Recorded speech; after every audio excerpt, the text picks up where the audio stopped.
jërëjëf Barthélémy mbokk yi nag du ñu jeexal te waxuñu ci émission faram-fàcce bi amoon àllarba ji weesu ci TFM ak Barthélémy Dias maire Ndakaaru ak fen yi mu fenel ñi nga xam ne ñooy waa groupe Futurs Médias di leen jiiñ dëmm loola desu ko nangu léegi vous saurez que vous n'avez pas le monopole du pourrissement et du terrorisme intellectuel fii ay doomu jàmbur ñoo fi ne suñuy waajur ay gor lañu di ngeen xam ni duñ ko bàyyi noonu.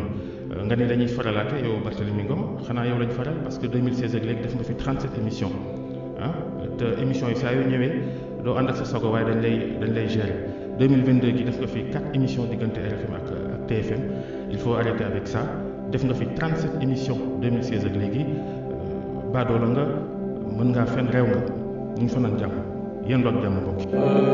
Babacar Fall àdduna bi yëpp toog nañu gis la.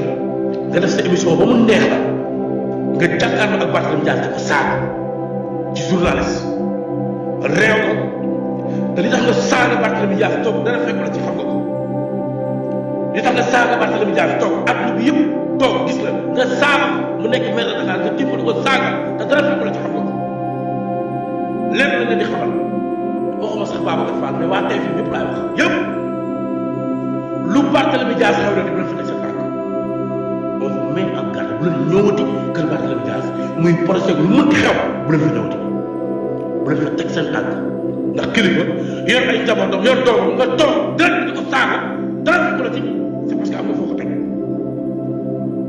TFM rek la ñuy wax ak yéen xuloo xew lu ñu xew rek bu leen fa teg seen tànk waaw parce que réew nga tal Youssou Ndour moom groupe bi ñëpp xam nañu dafa ànd ak Macky Sall sañ na ko mais dama bëgg nga jàkkaarloo man nga wax ma groupe bi benn journaliste boo ci may reproché dara. ki amul. alors loolu c'est pas bien kon li ngay wax. C'est pourquoi j'ai parlé des patrons de presse. C'est très élégant. Non, c'est pas élégant. Si, c'est élégant, c'est très élégant. Très élégant. Parce que quel que soit le patron de presse ak fu mu ànd ak ku mu di àndal son groupe de presse doit informer vrai et juste. man damay suivre fi Jakaarlo cette émission Jakaarlo dama koy suivre damay surtout suivre Bouba Ndour mais il est objectif su nooree dal ci opposition day dal ci kaw opposition su nooree dal ci kaw Macky Sall mu dal ci kaw Macky Sall. mais donc lan ngay reproché. lu may reproché. lan la vous n'êtes pas le seul groupe de presse dama ne on a été ici avec vous avec d'autres groupes de presse doon xeex Ablaye Wade on a informé juste et vrai ce qui s'est passé à l'Assemblée nationale pourquoi aucun groupe de presse n'a relaté les violations de la loi qui ont conduit à certains comportements lu tax kenn waxu si. mais te ñu jox Barthélémy mu wax ci ñu jox keneen mu wax ci ñu wax keneen ak keneen mu wax ci. Pape lan nga bëgg Pape. on s'est réveillé le matin déglu ma rek dañuy yeewu le matin.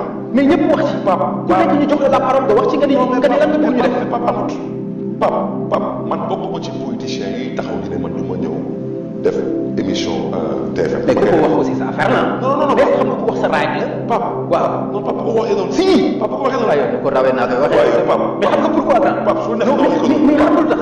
mais xam nga lu tax. xam nga Pape man mën naa juum. waaw mais je te donnais mon point de vue mais qui est partagé par une écrasante partie de la population.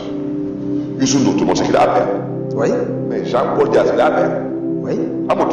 waaw moo tax su may dugg ci kër damay noppi parce que fayu ma fa ndox fayu ma courant joxe ma dépense damay bañ jàppante ak góor gi moo tax non dégg nga loolu amul fii loolu amul fii. Pape mais loolu amul fii. Pape mais est-ce que xam nga loolu amul fii. Pape moi j'ai connu Pape dama ni xoolal déglu ma wax man mais loolu moo fi amul. j'ai connu le groupe Futurs Médias. Oui.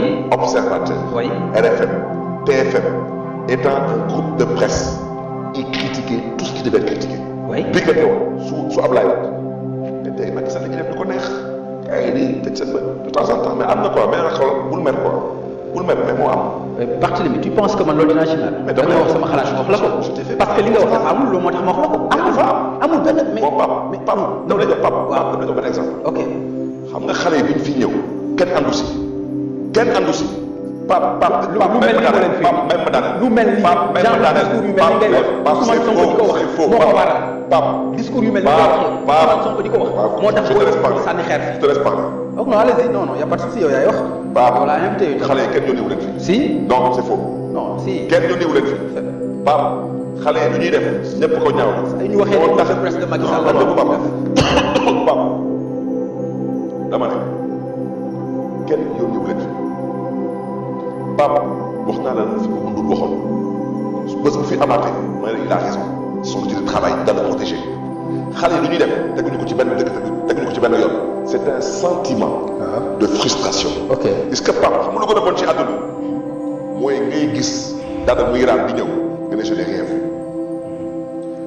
Quand Abdoulaye Wade était président de la République xalaatul nit di ñëw fii si xool fi sànni xeer parce que ñoom seen yaakaar moo tas en partie en se disant on mérite mieux que ça lu tax xale yi dem ñu waxtaan pour sànni fa ay xeer damay laajte peut-être mën naa juum mais damay laajte grand moo tax ñu ngi jaajëfee le groupe Futurs Médias journaliste yi mais tamit di ñaax tamit à la direction propriétaire soyez un peu plus objectif nag di jégalu nag ci kàddu di jégalu ci kàddu yi grand di jégalu ci kàddu yi j'ai le droit de demander un peu plus d'objectivité on a le droit de demander un peu plus d'objectivité on a le droit de demander un peu plus d'objectivité te wax dëgg yàlla dëgg on le demande yar ak teggin ci yar ak teggin dama bëgg Pape d'accord naa non dama accepter les faits. D'accord, mais dama bëgg les faits sont que aujourd'hui il y a une certaine presse qui est vue autrement que comme elle était vue avant. d'accord Barthélémy dama bëgg nga wax ma ban groupe de presse moo gën a objectif GFM fii ci Sénégal. kon amul tontu boobu kon. ban groupe de presse moo gën a objectif GFM fii ci Sénégal. je n'ai pas la réponse. mais parce que amul. c'est ce que toi tu dis. mais loolu moo c'est ce que tu dis. plus objectif. Pape c'est ce que mais tu ça dis. n'existe pas grand. Pape xam nga je vais te dire une chose. waaw quel que soit bët leen gars yi di mën a xoolee sant leen yàlla vous êtes encore le groupe numéro 1 n'est-ce pas le journal L'Obs c'est apparemment le journal le plus vendu. est-ce que la TFM objectivité moo ko waral. nit ñi koy non nit ñi kenn moomu leen. l'observateur n'est pas objectif je suis désolé arrête s'il te plaît pas objectif il est partisan et clanique il faut arrêter on sait lire et écrire et attends il faut arrêter tout de même respectons-nous la RFM la TFM Papa Ngagne Assane etc. Assane Gueye ñëpp non on peut dire non ñëpp. Pape xanaa dëgg mu la wax. oui c'est un sentiment général c'est pas mon sentiment à moi Pape daanaka nga xam ne fu may waxee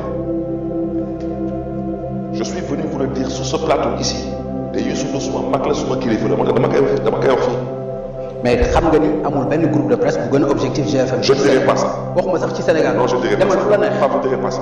non man dama ko xam. non Pape je ne dirai pas ça Pape je ne dirai pas ça Pape man tey dama def émission ak yow. waaw y a des gens qui me disent soo ko. mais loolu du yow rek. non mais Pape mais yow Barthélémy loolu du yow rek. mais Pape gars yi xam nga gars yi dañ mel ne. mais dama ni la loolu. gars yi dañ mel ne Pape dañ xool gars yi dañ mel ne du ñu suivre TFM ma ne leen lu tax. ma ne leen seen mu ne ils sont désabonnés.